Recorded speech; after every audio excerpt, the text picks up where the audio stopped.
nya lurus, enak kita menengok.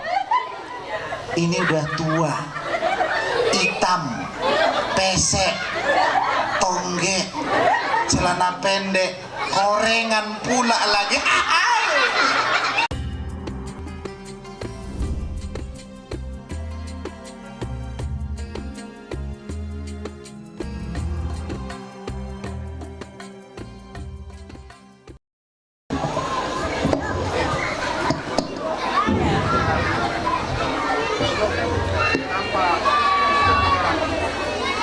Kenapa?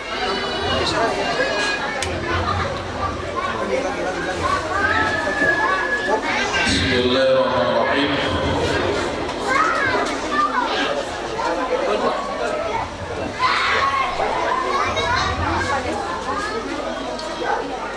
Assalamualaikum warahmatullahi wabarakatuh.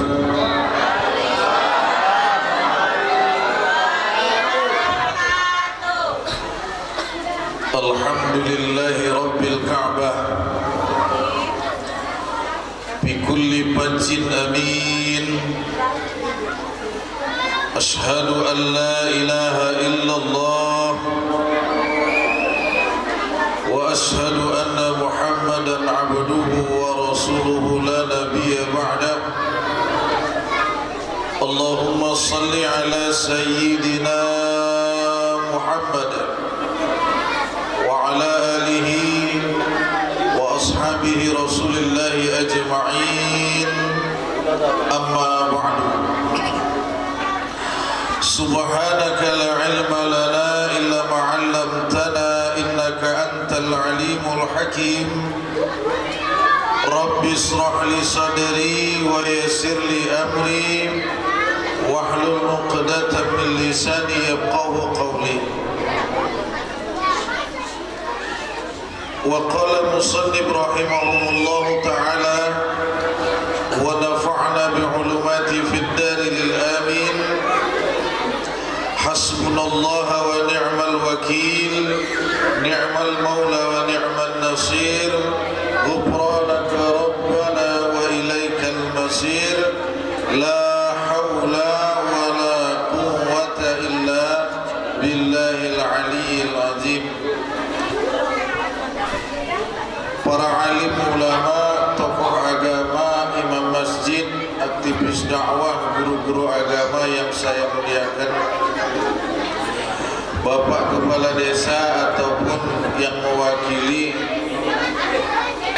seterusnya Bapak Pimpinan Perusahaan beserta seluruh staf yang hadir, Bapak Ibu, anak-anak kami, sidang majelis Maulidur Rasul Nabi Muhammad sallallahu alaihi wasallam. Bersyukur dengan mengucapkan alhamdulillah pada malam hari ini setelah melaksanakan perjalanan yang sebenarnya cukup panjang di beberapa acara dan tempat. Atas izin Allah saya bisa sampai di tempat Bapak Ibu sekalian, alhamdulillah dalam keadaan sehat walafiat, lindungan Allah Subhanahu wa taala. Salawat dan salam tercurah kepada Nabi besar Muhammad. Insyaallah kita semua mendapatkan syafaat dari beliau. Amin. Bicara tentang sholawat, sebelum kita masuk kepada materi inti, ada sebuah kisah. Al-Quran memotret kisah dalam tinjauan yang lebih mendalam. Laqad kana fi qasasihim la'ibratan liulil albab. Allah ceritakan kisah bagi kita bukan hanya sekedar dibaca, didengarkan, tapi kisah juga memberikan nilai-nilai pelajaran. Salah satu kisahnya adalah ketika sahabat Rasulullah Abdurrahman bin Auf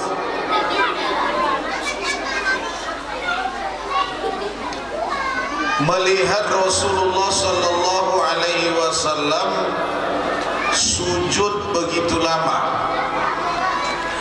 Abdurrahman bin Auf khawatir ini Nabi dalam keadaan sakit. Maka Abdurrahman karena cintanya yang begitu mendalam tidak meninggalkan Rasulullah sallallahu alaihi wasallam. Dia jaga, dia lihat, dia perhatikan. Lepas Rasulullah sholat dan mengucapkan salam,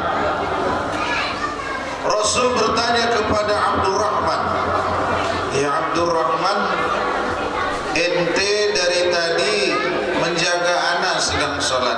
"Iya ya Rasul." "Kenapa engkau tidak beranjak sedikit pun?" kata Rasulullah. Kata Abdurrahman bin Auf, "Aku khawatir engkau sedang sakit ya Rasul. Maka aku akan tetap terus menjagamu karena cintaku kepadamu." "Emangnya kenapa Rasul engkau sujud begitu lama?" Kata Abdurrahman bin Auf kepada Rasulullah. Jawab Rasulullah, "Abdurrahman bin Auf, tadi Allah mengutus malaikat Jibril menjumpaiku. Kemudian Jibril menyampaikan sebuah pesan dari Allah bahwasanya siapa yang bersolawat kepadamu ya Muhammad, maka Allah akan bersolawat kepadanya." Makanya ibu-ibu, Bu, masih hidup? Alhamdulillah. Nabi Muhammad dijumpai para malaikat. Ibu pun insya Allah besok akan dijumpai malaikat. Kalau Rasulullah didatangi malaikat Jibril, kalau ibu insya Allah iya, siapa yang jumpai? Ijrail. Betul. Maka kita teringat sebuah syair dari Ustadzuna Dedi Sulaiman. Orang kaya, orang miskin, raja-raja, rakyat biasa, yang bawa acara, mana yang bawa acara? Yang bawa sholawat, ketua panitia, Pak manajer, yang di luar pagar, yang ceramah. Ya saya pasrah kepada Allah. Kita sepakat setiap yang bernyawa pasti mati, betul? Masalah waktu dan tempat hanya Allah yang tahu. Bisa jadi bapak ibu duluan, saya belakangan, atau sebaliknya, saya belakangan, bapak ibu duluan. Kematian urusan Allah, tugas kita mempersiapkan kematian. Mudah-mudahan malam hari ini Maulid Nabi ini membuktikan kita ini semua orang yang memiliki rasa cinta yang mendalam kepada Rasulullah sallallahu alaihi wasallam. Pak panitia, ini ekonya bisa dikurangi, menggema betul soalnya. Saya ceramah di mana-mana, Bapak Ibu, nik cuma satu. Rama Bakti ini memang luar biasa orangnya. Luar biasa. Saya ceramah biasa, kamera cuma satu. Itu pun kameranya sudah lobet. Di sini kamera 1, 2, 3, 4. Memang luar biasa lah. Saking luar biasanya, ustadznya ceramah pun nggak dikasih makan. Aku nggak tahu, aku udah kelaparan dari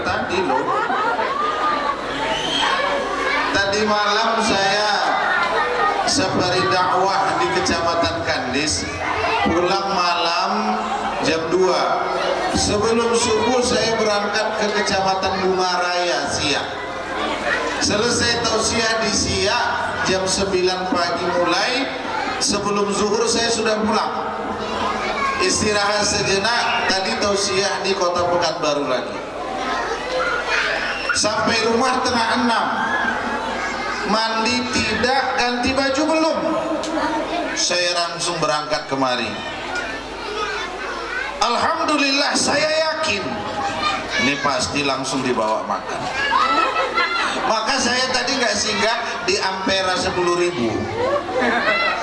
Ternyata keyakinan saya meleset.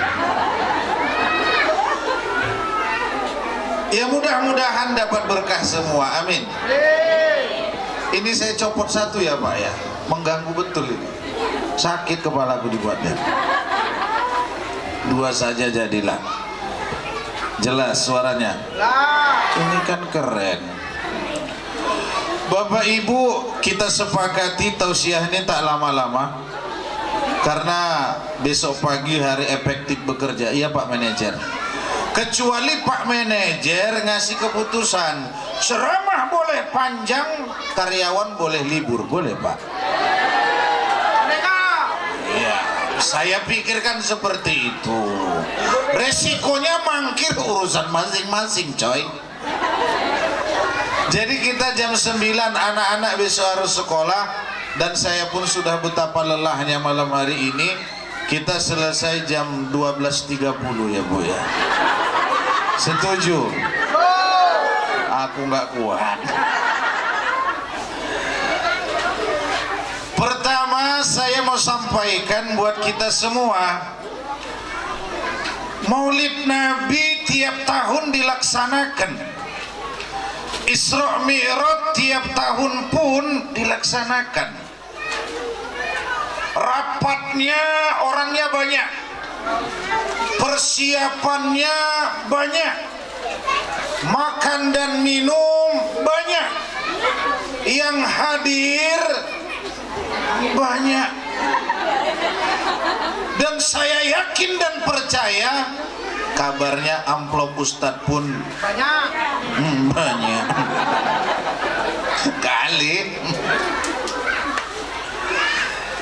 Maulid Nabi tiap tahun dilaksanakan, entoh ternyata Maulid Nabi selesai akhlak nggak berubah kok. Maulid Nabi selesai para istri masih durhaka sama suami. Iya Bu ya?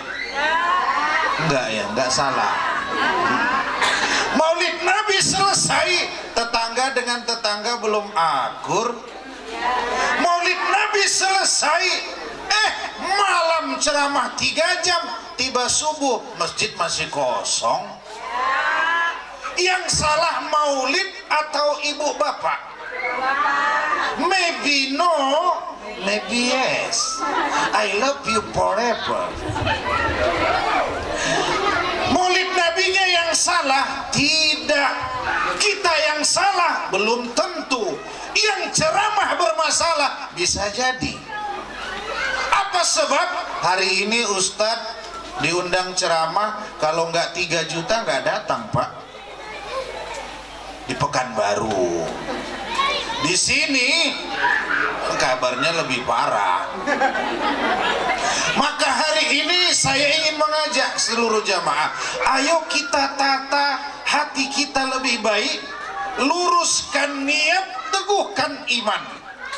Bab fikih setebal apapun mesti dimulai dengan bab niat. Hadis yang populer, innamal a'malu binniyat. Setiap amal ibadah tergantung niat kita. Terus timbul pertanyaan, Bapak Ibu niatnya kemari mau ngapain? Ustadz, iya, saya mau cari makan. Silahkan pulang ke rumah, karena di rumahmu makanan lebih banyak. Betul? Ustadz, saya mau cari minuman. Silahkan pulang, singgah di warung, karena di warung minuman lebih menjanjikan. Ustadz, hari ini saya datang mau melihat Ustadz yang tampannya seperti di baleho. Saya dari tadi calling-callingan sama dia, tengok-tengokan, kok bisa laku ada di situ, pikir gue. Ternyata Bapak Ibu, gambar dan aslinya nggak jauh beda. Sana menang audit, sini menang edit. Bapak Ibu, apa yang mesti kita niatkan hari ini? Yuk mendekatkan diri kepada Allah melalui momentum Maulid Nabi Muhammad sallallahu alaihi wasallam. Masuk kita kepada isi. Maulid Nabi ini Bapak Ibu adalah ekspresi kecintaan kita kepada Rasulullah sallallahu alaihi. Dialah lelaki yang setiap azan namanya kita panggil, betul. Dialah lelaki yang setiap sholat, kalau namanya tidak kita sebut, sholat kita tidak diterima Allah. Dialah lelaki yang besok di hari kiamat kita harapkan syafaatnya. Dialah baginda Maulana Muhammad sallallahu alaihi wasallam. Maka bukti cinta kita malam hari ini, selain maulid, tadi anak-anak kita membacakan sholat. Walaupun tadi saya agak terganggu dengan sholawatnya Pak. Sholawatnya cakep, goyangannya itu loh. Apalagi ada yang si gendut tadi, ini goyang sholawat atau goyang warung doyong, saya pikir. Orang sholawat kan sallallahu ala Muhammad, ya sallallahu ala Muhammad, keren betul. Tapi inilah ekspresi cinta kita kepada Rasulullah. Walaupun belakangan terakhir ragam pendapat orang tentang Maulid Nabi. Ada yang mengatakan Maulid Nabi itu nggak penting, silakan. Ada yang mengatakan Maulid Nabi itu haram, bid'ah, tidak pernah dikerjakan Rasulullah. Itu urusanmu. Tapi saya mau titip pesan kepada antum semua. Ada sebuah kisah dari Suwaibah. Ibu tahu Suwaibah? Bu, ibu tahu Suwaibah? Itu ada lagunya. Oh Suwaibah, oh Soimah. Yang mana yang betul ini? Suwaibah adalah budak hamba sahaya dari seorang lelaki, gelarnya paman. Waktu dia kecil mencintainya, tapi ketika dia mendeklarasikan dirinya seorang nabi dan rasul, maka ini paman menjadi pemberontak dan musuh utama. Dialah Abu Lahab. Abu Lahab tahu? Itu temannya Abu Piring, Abu Gosok, dan Abu-Abu berikutnya. Bapak Ibu, Suwaibah satu ketika berlari-lari menjumpai Abu Lahab. Abu Lahab, keponakanmu sudah lahir, jenis kelaminnya laki-laki. Abu Lahab bahagia benar Pak Manajer.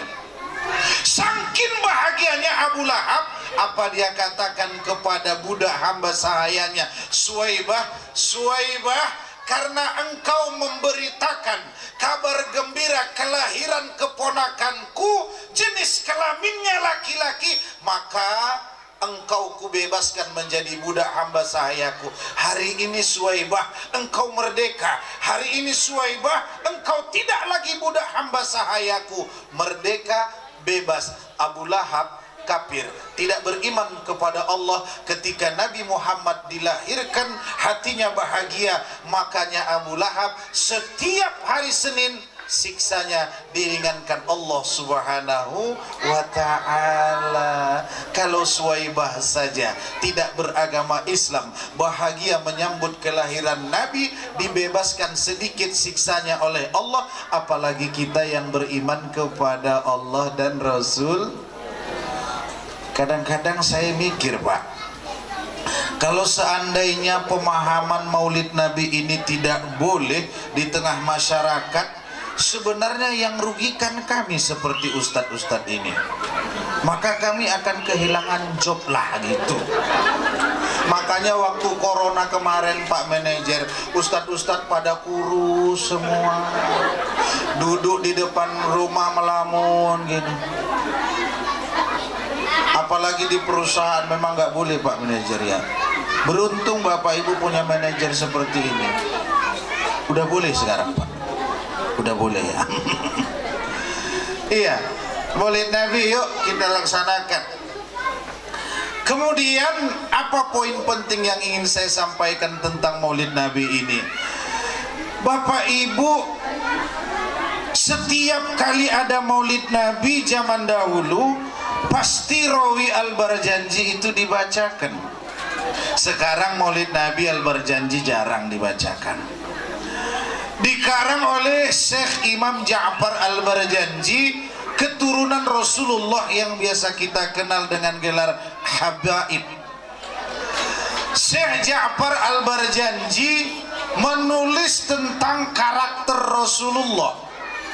Apa kata beliau? Wa kana sallallahu alaihi wasallam syadidul haya.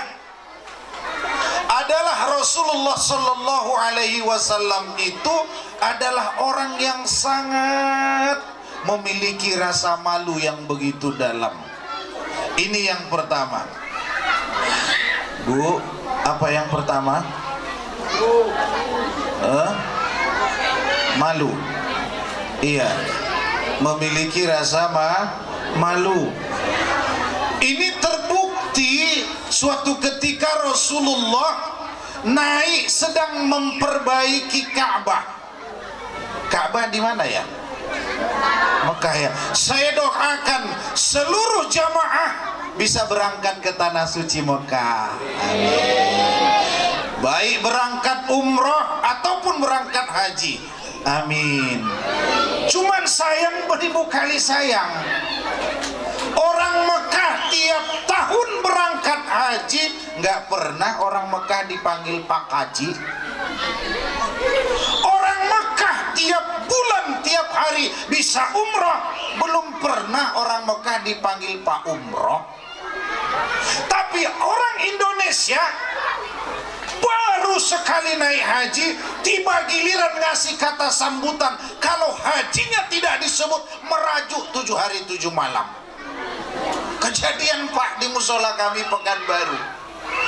Hadirin sekalian, marilah kita dengarkan kata sambutan dari Ketua Musola Nurul Ikhlas, Bapak Haji Polan.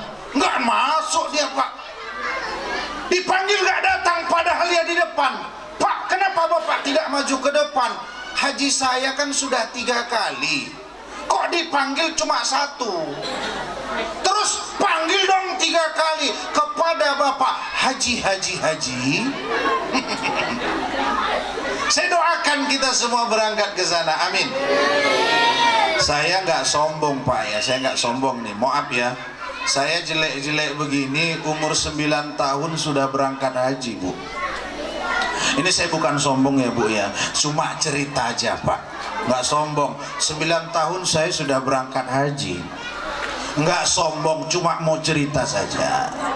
9 tahun Pak, umur saya sudah berangkat haji. Nggak sombong, cuma mau cerita aja kok. Nggak sombong, cuma mau cerita doang. Umur 9 tahun saya sudah naik haji.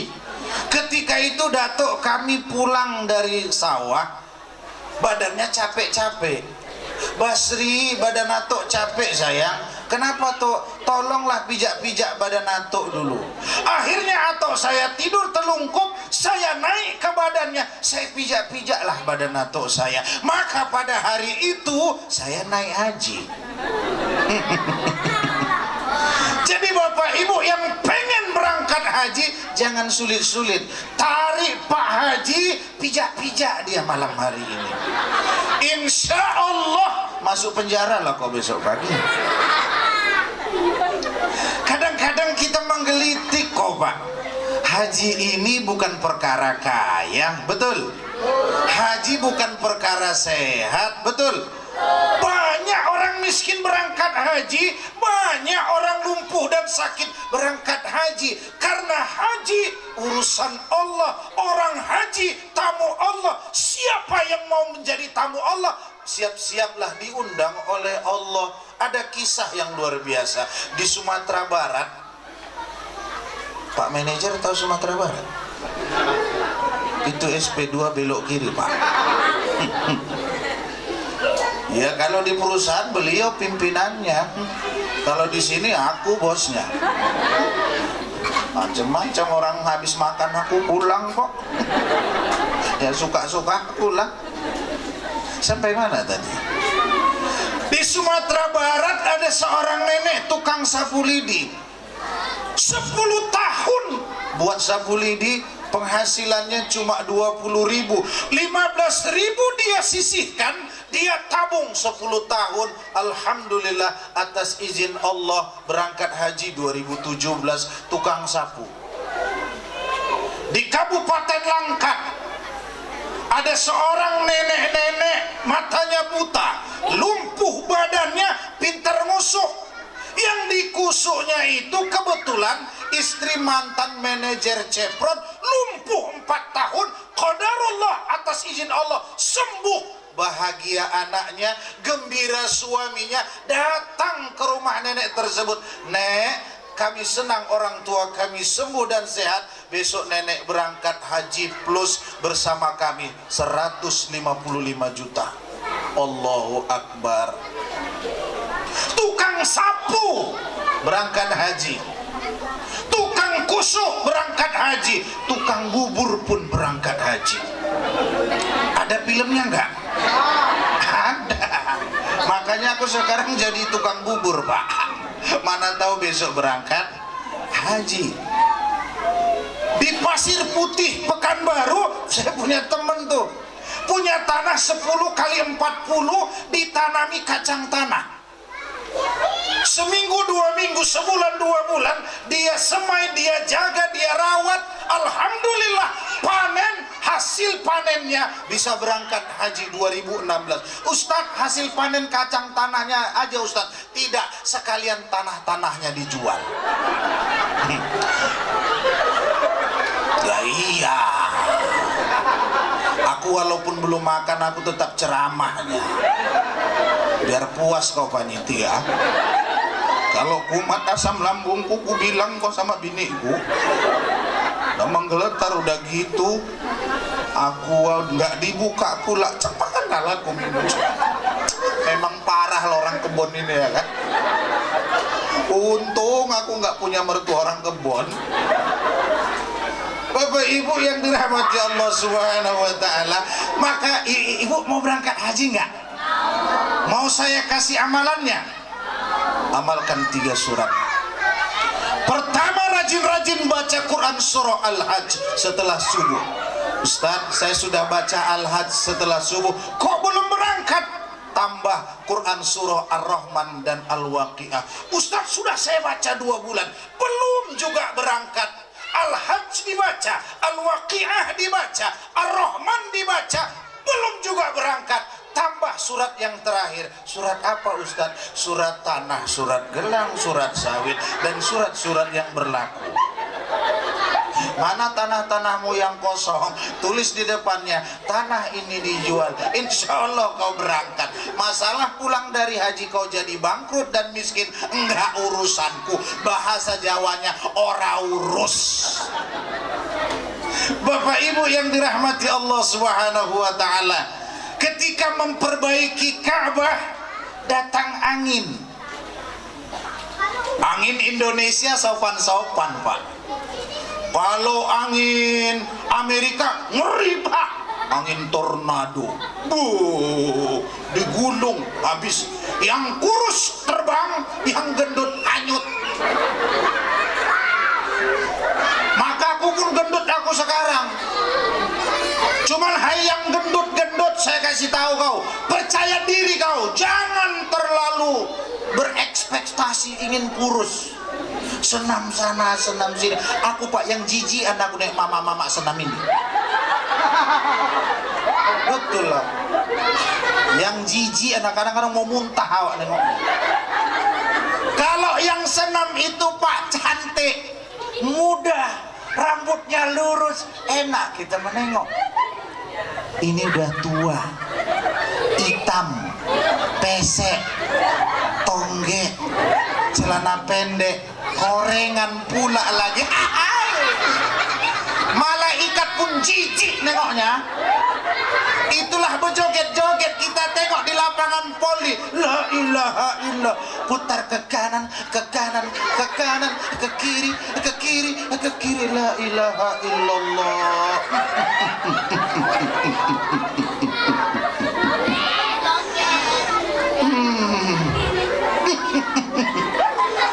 Yang paling parah lakinya, iki baru bojoku. Pau kau.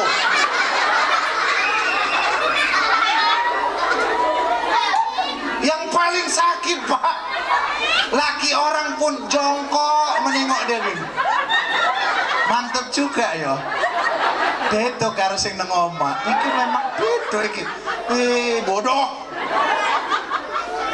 Pak, ini istri kita, bukan hanya istri kita di dunia, betul, tapi istri kita di akhirat.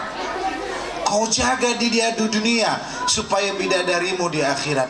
Ustadz, iya, bojoku pesek. Orang pesek tak boleh masuk surga.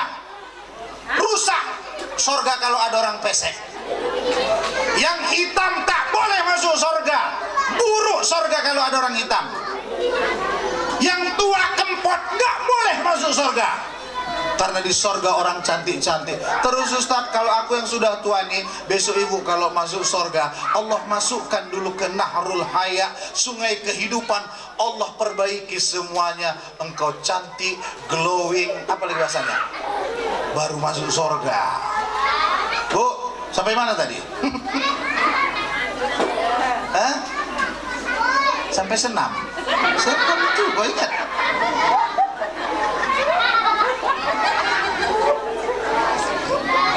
Memperbaiki Ka'bah datang angin luar negeri seram-seram, Pak, tornado, puting beliung.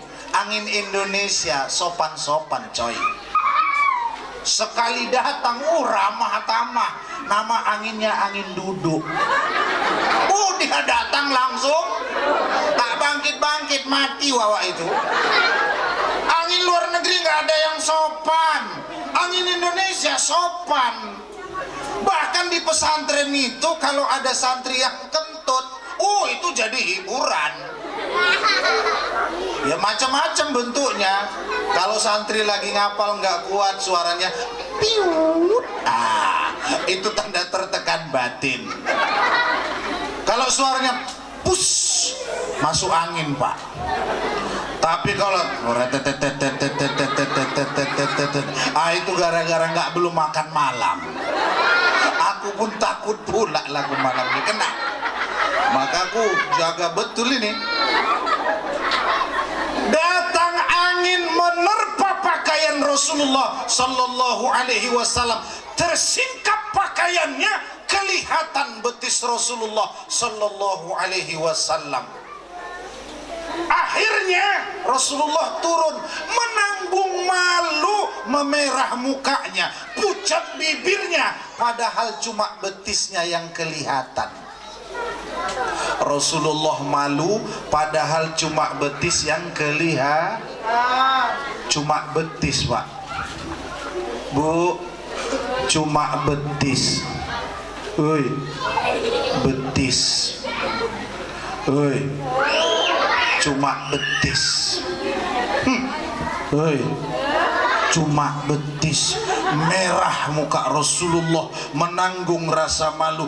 Pantas disebut sedidul haya, memiliki rasa malu, cuma betis. Padahal dalam bab fikih, betis laki-laki aurat nggak, Pak Kiai?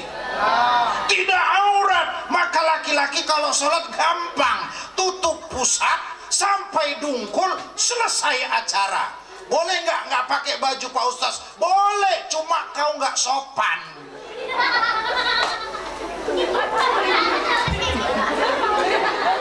Rasulullah cuma betisnya kelihatan, memerah wajahnya.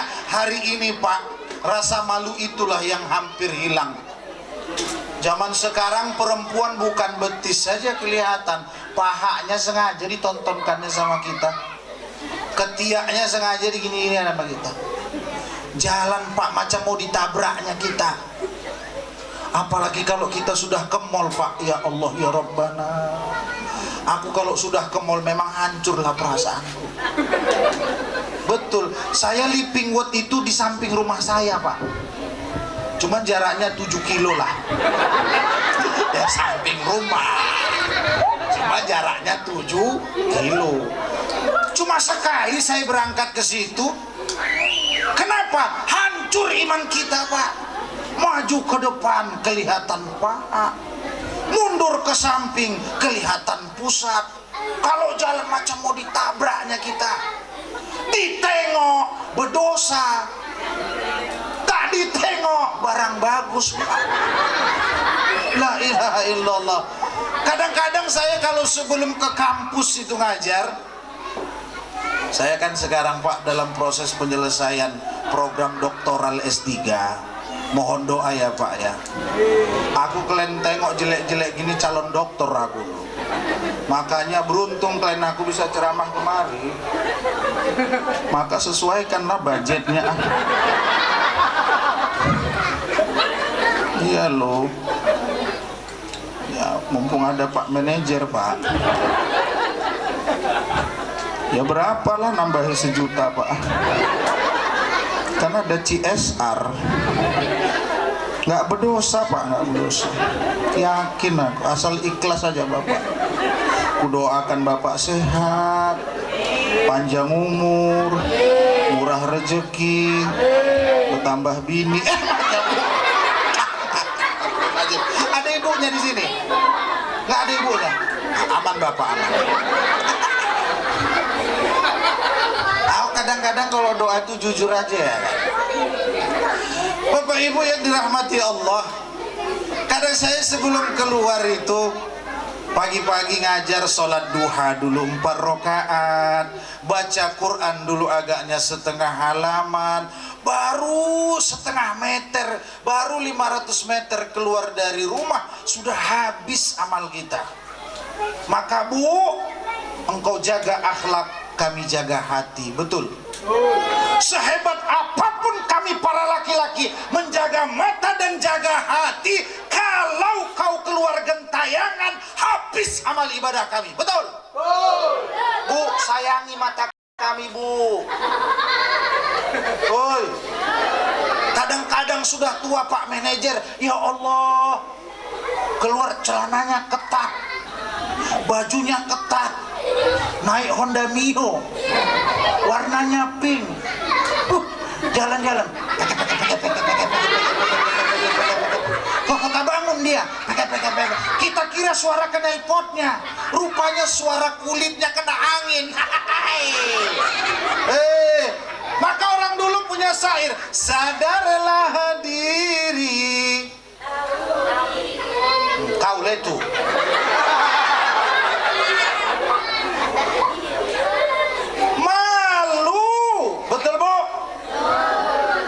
Perempuan, malam kau tahajud 8 rakaat, pagi hari kau duha 6 rakaat, Quran kau baca, anak yatim kau santuni, orang miskin kau beri makan, janda-janda muda kau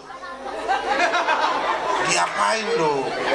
Ini biar jelas ini, dinafkahi ya. Ya, tidak selamanya janda itu buruk, betul. Rasulullah dibesarkan oleh seorang janda, Siti Aminah namanya. Rasulullah pun menikahi janda, Siti Khadijah namanya. Cuma di Indonesia janda ini tidak bagus Pak semenjak corona. Mulai dari janda bolong, janda janda apa? Janda bolong macam mana lah itu? Heran betul lah punya. Iya Bu ya. Ayo rasa malu. Hari ini rasa malu itu yang hilang. Malam kau tahajud, pagi kau duha, Quran kau baca, berbakti kau kepada suamimu, zikirmu sampai 1000 kali. Tapi kalau kau keluar, kau buka auratmu, kau tunjukkan kepada lelaki yang bukan mahrammu, habis seluruh amal ibadahmu, tidak tersisa, tak berguna. Paham ibu? Makanya kata Syekh Shalih Al-Utsaimin, hai perempuan, hai perempuan, tutup auratmu, biar itu di depan adik kandungmu laki-laki. Tutup auratmu, biar itu di depan paman kandungmu. Tutup auratmu, biar itu di depan anak lelakimu. Terus Ustadz, bolehnya dengan siapa? Nih, dengan suamimu, cukup di dalam kamar. Mau bajumu pakai tali ataupun tak bertali, ora urus. Ustadz, boleh nggak sambil joget-joget? Boleh. Bang, tengok bang. Aneh. Boleh. Wong suamimu kok, betul? Ustadz, sama suami orang jangan, kataku. Karena kami laki-laki ini punya filosofi. Kalau ku tengok anak orang, teringat aku anakku, Bu. Tapi kalau ku tengok bini orang,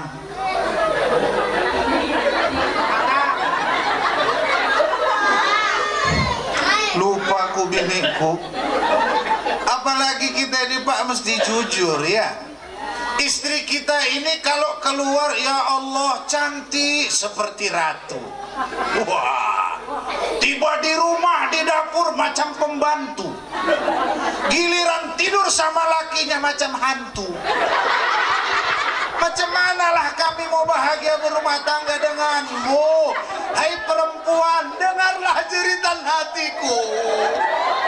Oh Tuhan, Najib mau tuang bah. Paham? Paham ibu? Tutup auratmu. Bapak-bapak pun yang laki-laki Pak, sopan sikit. Ini bapak-bapak pun harus beri contoh. Ada anak gadis kita di depan. Ini banyak bapak-bapak kalau pagi-pagi cabut rumput hari Minggu, cuma celana bola aja dia Pak, Bu. Buka baju dia, gendut pula orangnya. Perutnya buncit, jongkoklah dia begini. Kalau dia jongkok, ya Allah, kita sudah gemetaran Pak. Ada celengan di belakang sini. Ada pula peta Sumatera. Terdapat Aceh sampai ke Sumatera Selatan sana. Kenapa dia sanggup seperti itu? Rasa malu yang menipis. Maka ayo tanamkan rasa malu. Maka Nabi berpesan, kalau kau sudah tak punya rasa malu, silahkan cari bumimu selain bumi yang diciptakan Allah. Maka malu sehat, ibadahnya sakit. Kita kerja di perusahaan Pak. Saya punya kawan tukang muat buah itu Bu. Badan kuat, kekar. Saya tanya sama dia, Mas, apa Ustaz? Ente ngangkat sawit ke truk itu paling berat berapa kilo? Oh, saya pernah 60 kilo Pak Ustaz sanggup. Sanggup Mas, sanggup Pak Ustaz. Payah-payah juga sih, bahaya-bahaya. Oh keren ya Mas ya. Ngangkat buah 60 kilo sanggup. Ngangkat tangan untuk takbir nggak sanggup. Banyak nggak yang seperti itu? Ngangkat buah 60 kilo sanggup Pak. Giliran ngangkat kedua tangan, takbir di tempat yang paling indah, masjid namanya. Di tempat yang paling nyaman, masjid namanya. Di saat yang paling sempurna, waktu sholat namanya. Di waktu ibadah yang paling utama, sholat namanya. Banyak orang tidak sanggup, seperti sakit mengangkat kedua tangannya. Betul? Tidak sedikit orang lumpuh ketika berangkat ke masjid. Mendaki gunung sanggup, ngangkat egrek manen sawit sanggup, mancing ikan ke sungai Tapung berani. Giliran ke masjid nggak sanggup dia jalan Pak. Lumpuh kaki kakinya. Nah, malu kepada Allah, badan sehat ibadah sakit. Malu umur panjang tapi ibadah pendek. Maka Rasulullah ingatkan kepada kita, tidak ada amal ibadah yang paling utama di sisi Allah kecuali sholat. Dan sholat merupakan amal ibadah yang pertama kali akan dihisab. Sholat yang sempurna buat laki-laki itu di rumah atau di masjid? Di mana? Kita kaji dan kita uji. Saya sepakat Bapak Ibu dengan istilah masjid itu dengan orang yang beriman persis seperti ikan dengan air. Ada nggak ikan bisa hidup tanpa air? Ada, Bu. Namanya ikan asin. Pernah lihat ikan asin? Mata melotot, badan dirubungi laler. Harganya murah. Inilah perumpamaan orang yang jauh dari masjid, matanya melotot tapi tidak bisa melihat nilai-nilai kebenaran. Kupingnya terbuka tapi tidak bisa mendengar nilai-nilai kebenaran. Maka kita sepakat malam hari ini, hai warga muslim yang ada di perusahaan ini, kalau kau mau maju, mau bangkit, jangan jauh-jauh dari masjid. Masjid nggak jauh kok. Masuk kafe bayar sanggup, masuk diskotik bayar sanggup, masuk kolam renang bayar sanggup. Masuk masjid gratis, dapat pahala, langkah kakinya menghapuskan dosa, dinaungi oleh para malaikat, gratis surga, dosa diampuni. Banyak orang yang tidak sanggup. Betul atau betul? Insya Allah besok kita semua masuk masjid. Kadang-kadang nih Pak Manajer, ada di antara kita ini seumur hidup nggak pernah ke masjid, giliran mati pengen disolatkan di masjid. Datang istrinya jumpai saya, Ustadz, apa Bu? Bojoku mati Ustadz. Oh iya, meninggal bapak itu. Iya loh Ustadz. Terus gimana Bu? Katanya suamiku mau disolatkan di masjid. Saya mikir, mau saya bilang silahkan, ini lakinya nggak pernah ke masjid. Mau saya larang, itu bukan masjid saya. Saya pun acuh tak acuh. Ya terserah ibu loh Bu, saya bilang. Tenan lah Ustadz, ya terserah ibu aja. Tenan loh Tan, ya terserah. Iki lo tak tenan, ya terserah. Dibawa ke masjid. Kacaunya, seumur hidup tidak pernah ke masjid, giliran mati keder mau disolatkan di masjid. Bapak Ibu, saya mau sampaikan, dalam konsep usulul fikih dan fikihnya tidak ada keutamaan menyolatkan mayat antara di masjid dan di luar masjid, kecuali kalau di masjid itu lebih lapang. Betul? Kadang-kadang di masjid mayat disolatkan gaduh kok. Angkat yuk, angkat. Masuk ke. Udah, kepalanya mana? Taruh sebelah kanan. Datang wak imam. Loh. Kepalanya kok sebelah kanan? Terus Pak Imam sebelah mana? Sebelah kiri. Terus kayak mana? Putar. Mayatnya diputar-putar. Taruh sebelah kiri. Imamnya wudhu. Datang keluarganya dari rantau. Loh. Ini kepalanya kok sebelah kiri? Pak Imam yang bilang, Wak. Imam kau itu bodoh itu. Terus kepalanya kemana? Sebelah kanan. Terus kayak mana Wak? Putar. Semaput mayatnya. Putar kanan, putar kiri. Bapak Ibu yang dirahmati Allah, menyolatkan jenazah dalam bab fikih, mau kepala kanan, kepala kiri, gak ada masalah. Bedanya cuma satu, kalau jenazahnya laki-laki, posisi imam setentang dengan kepala. Kalau jenazahnya perempuan, posisi imam setentang dengan pinggang atau paha. Mau kanan kepala boleh, mau kiri kepala boleh. Yang tidak boleh menyolatkan jenazah itu kalau jenazahnya diberdirikan. Jenazahnya diberdirikan ya kan. Imam pun Allahu Akbar. Alhamdulillah Rabbil Alamin Ar-Rahmanir Rahim Maliki Yaumiddin.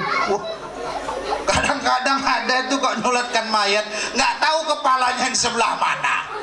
Loh, ini kejadian Pak, saya kok yang ngalamin nggak tahu kepalanya yang mana. Saya tanya, kepalanya yang mana nih? Wah, kami nggak tahu lah, Tat, orang kerjaan kami cuma ngangkat kok. Terus siapa yang naruh di sini? Ya kami, Ustaz. Kepalanya mana? Nggak tahu, Tat. Tanya yang mandiin. Siapa yang mandiin? Saya, Ustaz. Kepalanya sebelah mana? Wah, aku lupa lah, Tat, sebelah mana. Nanti ini kalau salah gimana? Ya udah, Ustaz, buka aja. Akhirnya saya buka, Pak. Betul-betul saya buka. Ketika saya buka, itu mayat melotot matanya. Sambil ngomong, mata lain. Kebetulan yang mati Marga Nainggolan. Seumur hidup nggak pernah ke masjid. Giliran mati keder mau disolatkan di masjid. Allahu Akbar. Kalaupun dia pernah ke masjid waktu ke Pekanbaru, singgah ke masjid cuma numpang nguyu doang. Dolan nang Pekanbaru, arek nguyu, singgah nang masjid, numpang nguyu kacak. La ilaha illallah. Kalau akulah malaikat mau tak leher kok. Ya kalau pipis itu kan bisa di SPBU, betul? Seumur hidup nggak pernah ke masjid, sekali ke masjid buang najis. La ilaha illallah. Pak, ke masjid, Pak. Jangan lupa ke masjid. Pak Imam, siapa besok yang nggak pernah ke masjid? Kalau dia mati jangan sholatkan di sini. Campakkan ke Sungai Tapung. Nek wani. Gak aku urus lah. Dicampakkan pun ke Sungai Tapung, buaya pun mau muntahnya makan mayat model itu. Ditakut, alot ah. Dicakon nih, mabun rokok ini. Pak, ke masjid. Masjid adalah benteng terakhir kita umat Islam. Masjid adalah benteng terakhir umat Islam. Perhatikan kata orang Yahudi. Kata Yahudi, kami tidak takut dan gentar melihat orang Islam ketika mereka tablik akbar ribuan orang, ketika mereka maulid Nabi ratusan orang, ketika mereka maulid Nabi Isra Mi'raj ribuan orang. Kami tidak takut, tapi kami takut melihat orang Islam. Kami akan gentar melihat orang Islam kalau kami sudah melihat sholat subuh mereka sudah sebanyak sholat Jumat. Allahu Akbar. Alhamdulillah, saya bangga melihat masjid di tempat kita ini, Pak. Selalu ramai jamaahnya. Iya, Pak Imam, selalu penuh jamaahnya. Apalagi sholat subuh penuh sampai keluar, nggak ada yang masuk. Kadang-kadang imam jadi pemain tunggal. Yang ajan Pak Imam, yang komat imam, yang makmum ya imam. Makanya banyak Pak manajer, imam-imam di kebun ini ajannya pasrah tapi tak rela. Orang ajan kan ngadep kiblat, gagah Allahu Akbar, Allahu Akbar, karena jamaah ramai, 3 saf 4 saf. Kalau dia pemain tunggal sambil meluk tembok, Allahu Akbar, Allahu Akbar, Asyhadu an la ilaha illallah wa asyhadu anna Muhammadar Rasulullah.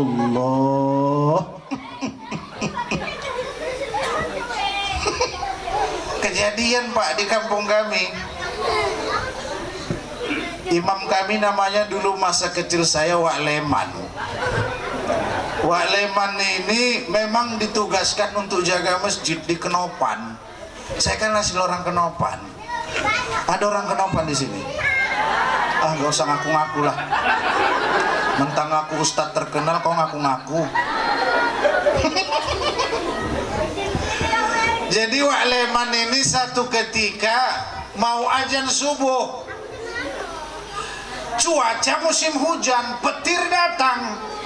Wak Leman tetap istiqomah berangkat ke masjid, azan, Allahu Akbar, Allahu Akbar. Kebetulan masjid kami ini Bapak, pas di sampingnya ada kuburan. Kalau di Kenopan itu masjid sampingnya kuburan, masjid depannya kadang-kadang kuburan juga. Hujan, petir, mati lampu. Wak Leman azan sendiri, Allahu Akbar, Allahu Akbar. Habis subuh salat sunnah 2 rakaat. Kata Rasulullah, rakaataini qabla al-fajri khairum minad dunya wa ma fiha. 2 rakaat salat sunnah sebelum subuh lebih baik pahalanya ketimbang langit dan bumi beserta isinya. Maka punten Bapak dan Ibu, nanti kalau salat subuh, salat sunnah subuh jangan ditinggal, lebih baik daripada dunia beserta isinya. Wak Leman azan, selesai azan, salat sunnah 2 rakaat. Hujan tetap turun, petir mulai menyambar. 5 menit ditunggu jamaah, tidak ada yang datang. Akhirnya Wak Leman komat. Setelah komat ditunggu juga nggak datang, akhirnya sholat sendirian. Mihrabnya di sini, di samping mihrab sebelah kanan ada tempat orang khutbah, apa namanya? Mimbar. Jadi dia sholat di depan gini, Allahu Akbar. Dia kuatkan bacaannya karena agak ketakutan sedikit. Alhamdulillah, nama samping kuburan ya kan. Alhamdulillahirabbil alamin, arrahmanir rahim, maliki yaumiddin. Rupanya si Udin, ada anak lajang Udin, masuk ke dalam.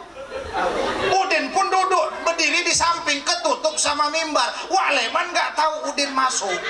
Akhirnya waladhdallin, amin. Udin pun amin. Wak Leman mulai gemetar. Kan samping kuburan. Akhirnya baca ayat, qul a'udzu birabbil falaq min syarri ma khalaq wa min syarri ghasikin idza waqab wa min syarri nafatsati bil 'uqad. Gemetar Wak Leman. Ruku, Allahu Akbar. Wak Leman ngintip, ketutup mimbar. Dia nengok gini, nggak nengok apa-apa pun, hancur kali aku jang. Nengok orang yang subuh, la ilaha illallah. Wak Leman tetap sholat. Akhirnya rakaat kedua fil alamina innaka hamidum majid, salam ke kanan, baru Udin datang. Lo kuedin iya waladin. Astagfirullah. Bu, Pak, salat subuh. Salat subuh. Bu, kalau lakimu tak berangkat subuh nanti, jangan kau marah. Foto dia yang lagi tidur gitu. Kau foto dia, kau viralkan dia di Facebook. Inilah bojoku, bilang. Ibu tahu tidak? Dengar baik-baik. Syarat wajib sholat itu 1 Islam, betul? Maka orang non-Islam tidak boleh sholat. Yang kedua, akil balik. Orang yang akil balik wajib sholat. Yang ketiga, sehat akal, tidak gila. Bu, lakimu Islam nggak? Tanya dia, Mas kok nggak sholat subuh? Alah mengkolah. Oh, berarti dia belum akil balik mungkin. Belum akil balik, Mas. Wow, orang akil balik anak kewes papat kok. Oh, berarti dia kemungkinan ada yang ketiga, otaknya tak waras. Berarti dia Pak, istrimu nggak sholat? Enggak. Berarti kamu rumah tangga suami istri sedang nanti malam tidur suami istri tidak sholat, suami istri tidur bersama orang makan bersama suap-suapan, orang gila sedang suap-suap. Oi, gila sholat. Bu, gila sholat. Seumur hidup nggak pernah ke masjid. Kadang-kadang gini juga Pak, ke masjid nggak pernah, sholat nggak datang, tapi nyumbang rajin. Ada yang model itu ya? Dia panitia maulid, yang dekor dia, yang siapin sound system dia, giliran sholat dia pun tak datang. Malaikat pun bingung, kayak manalah monten wawa ini pikir. Maulidan rajin, sholat ora. Pak, jangan tinggalkan sholat ya. Udah jam berapa? Udah jam 10 Pak. Ya, kita lanjut lah ya Bu ya. Inilah terakhir ya. Yang kedua, Rasulullah itu watawadu. Apa itu tawadu? Rendah diri. Maka janganlah jadi orang yang sombong. Mentang-mentang kaya sombong. Mentang-mentang kaya sombong. Jalan gak nginjek tanah. Kuntilanak kau. Saya termasuk heran kalau ada orang sombong ini. Apa sih yang kita sombongkan? Di atas langit ada langit nggak? Kita pintar, ada yang lebih pintar. Kita hebat, ada yang lebih hebat. Kita cerdas, ada yang lebih cerdas. Baru jadi istri kerani, sombongnya kayak istri RC Pak. Kemana-mana jalan bawa tas gini. Padahal hasil ngutang itu. COD. Jangan sombong. Apa sih yang mau kita sombongkan? Kita ini dari tanah, hidup di atas tanah, bekerja di atas tanah, mati pun masuk ke dalam. Maka bersikaplah seperti tanah, dipijak tidak marah, digali tidak emosi, dilobangi tidak sakit hati. Jadilah sikap tanah, nggak perlu sombong. Aneh, hidup di tanah, dibuat dari tanah, tapi sifat seperti langit meninggi. Jangan Bapak Ibu. Allah menciptakan Adam dari tanah yang sempurna, maka Adam adalah manusia yang sempurna. Ustadz, istriku kayak mana Pak Ustadz? Kenapa? Istriku inilah Ustadz, ngomel aja, boros orangnya Pak Ustadz, gaduh aja sama tetangga. Apakah tetap diciptakan dari tanah? Iya Pak, dari tanah, tapi tanah sengketa bini gue. Maka mulutnya kayak gitu. Ustadz, iya lakiku nggak mau sholat Pak Ustadz, ngaji nggak mau, wirid nggak pernah datang. Diciptakan dari tanah Pak Ustadz, iya, tapi tanah longsor lakiku itu. Jangan sombong. Apa yang kita sombongkan? Bapak Ibu, dalam ilmu tasawuf kita ini, maaf cakap ya, maaf ya, kita ini tai berjalan kok. Masa ada tai sombong? Bu, woi, tai berjalan. Itu tuh, itu tai berjalan semuanya. Sampai di ujung, woi, halo, I love you. Itu tai berjalan juga itu. Yang ngomong pun tai berjalan. Tidak percaya? Mari kita buktikan. Ini mata, ada tainya nggak? Namanya tai mata. Bahasa Jawanya belean. Ini hidung, ada tai. Ini gigi, ada tai. Ini kuping, ada tai. Ini pusat, ada tai. Itu banyak tai. Mata bertai, kuping bertai, lubang hidung punya kotoran, pusat punya kotoran. Masa ada kotoran sombong? Maka kalau ada orang sombong, jangan dilawan, cukup ketawain saja. Tai berjalan. Ngapain? Tai berjalan kok sombong? Hei,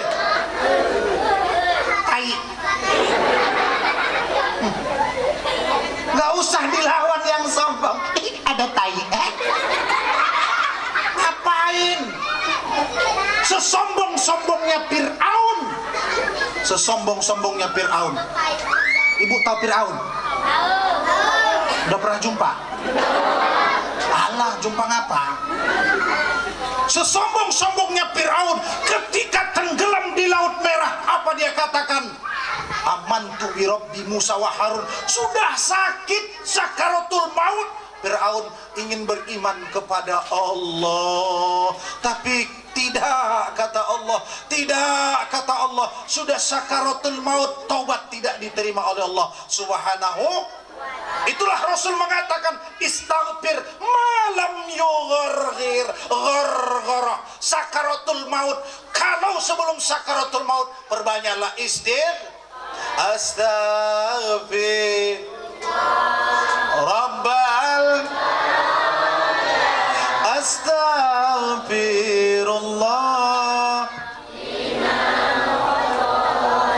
Bapak Ibu, ayo kita taubat kepada Allah.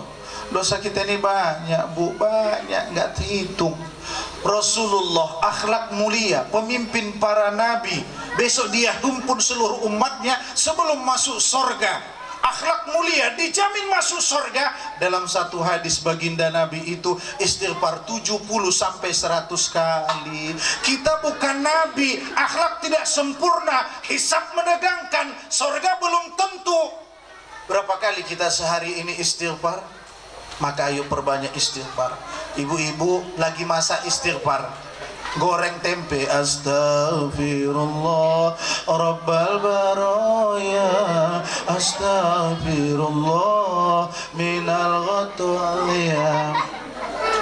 Anak-anak ada mau tidur, istighfarkan, astaghfirullah rabbal baraya, astaghfirullah minal khotoya. Anak sudah tidur, diistighfar, laki nggak mau tidur, istighfarkan, astagfirullah, astagfirullah, astagfirullah, astagfirullah, istighfarkan.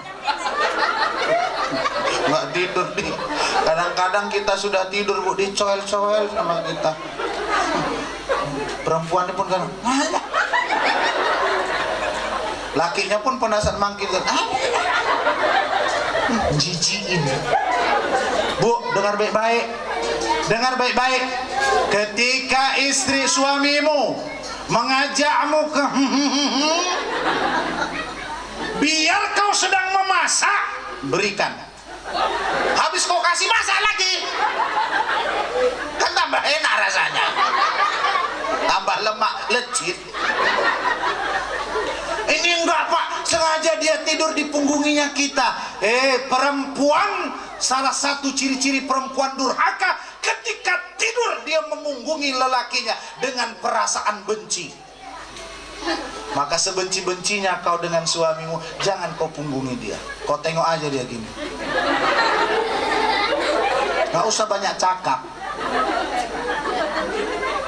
Karena jurus perempuan yang paling ampuh, diam. Betul? Jangan kau lawan ini. Ini tulang punggung, kau cuma tulang rusuk.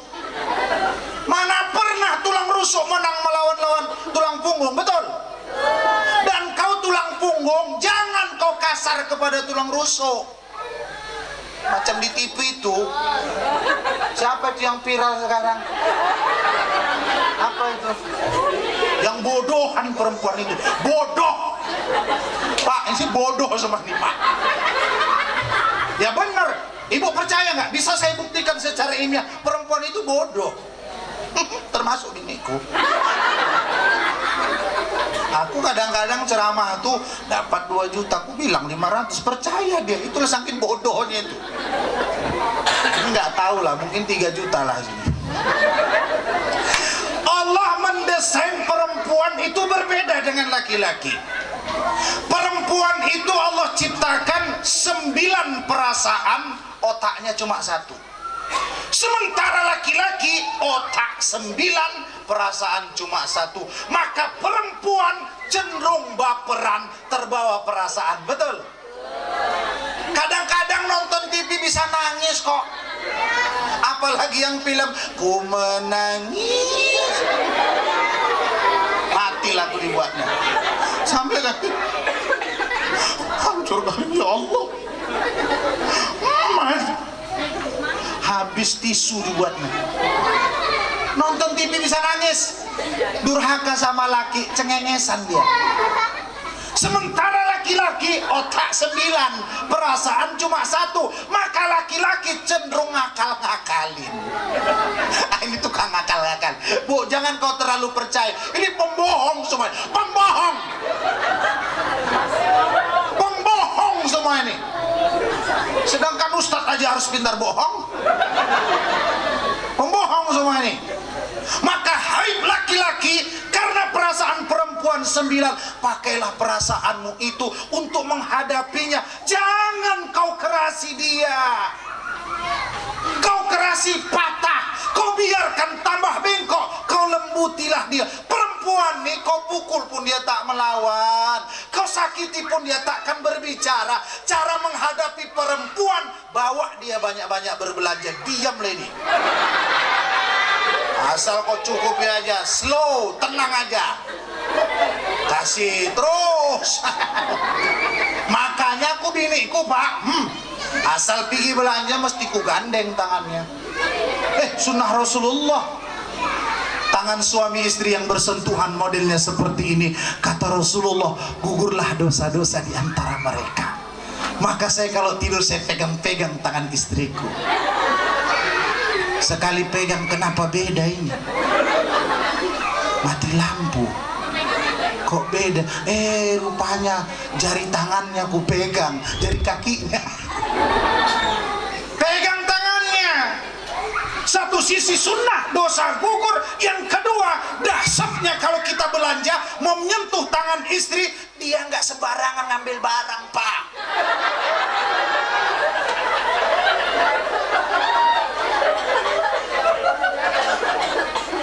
Kalau dibiarkan habis premi kita di gimbalnya. Maka oleh sebab itu, ayo kita tawadu, rendah diri, jangan sombong. An-nas kulluhum Adam.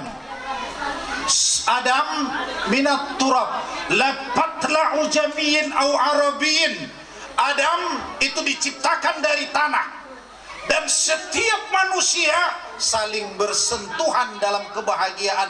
Tidak ada perbedaan antara Jawa dengan Batak, dengan Sunda dengan Melayu, Karo dengan Minang, Nias dengan Bugis. Tidak ada perbedaan.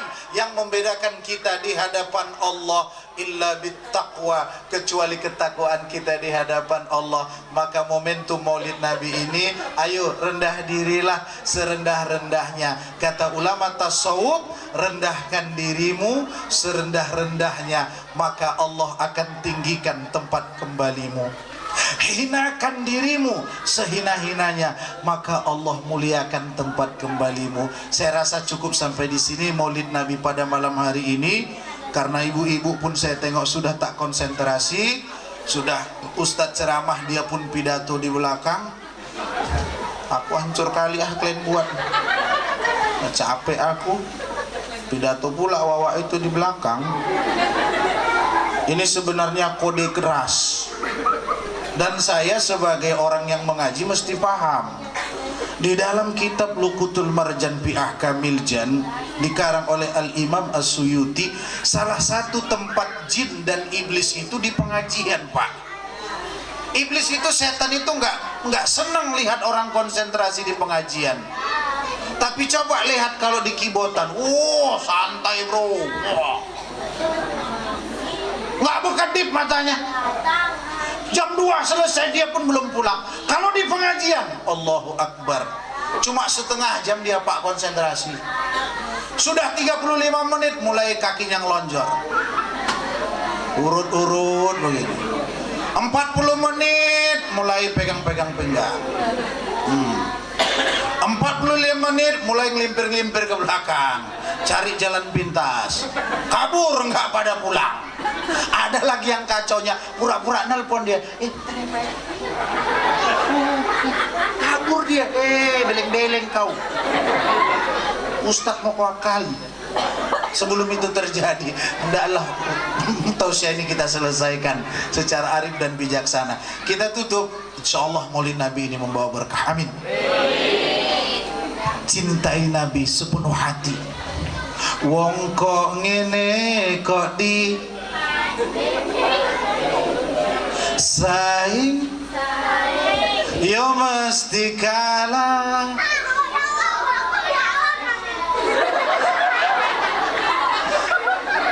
Itu hebatnya anak sekarang. Jangankan anak tukang panen, anak ustad. Anakku tadi sore pakai mobil. Abi, apa? 4 tahun perempuan. Ada lagu bagus bi apa?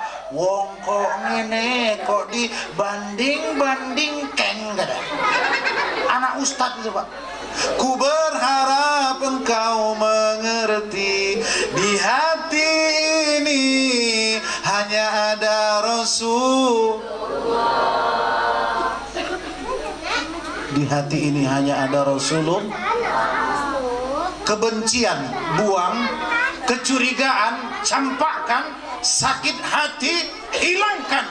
Cukup hanya Rasulullah yang bertahta di hati ini, karena kita merindu syafaatnya. Amin ya rabbal alamin. Saya rasa cukup sampai di sini. Terima kasih atas segala perhatian. Mohon maaf atas segala kekurangan. Insya Allah Maulid Nabi ini memberikan kebaikan dan kemuliaan. Doa. Kita tutup dengan doa. Bismillahirrahmanirrahim. Alhamdulillahirabbil alamin. Wassalatu wassalamu ala asyrafil anbiya'i wal mursalin sayyidina wa maulana Muhammadin wa ala alihi wa sahbihi rasulillahi ajma'in.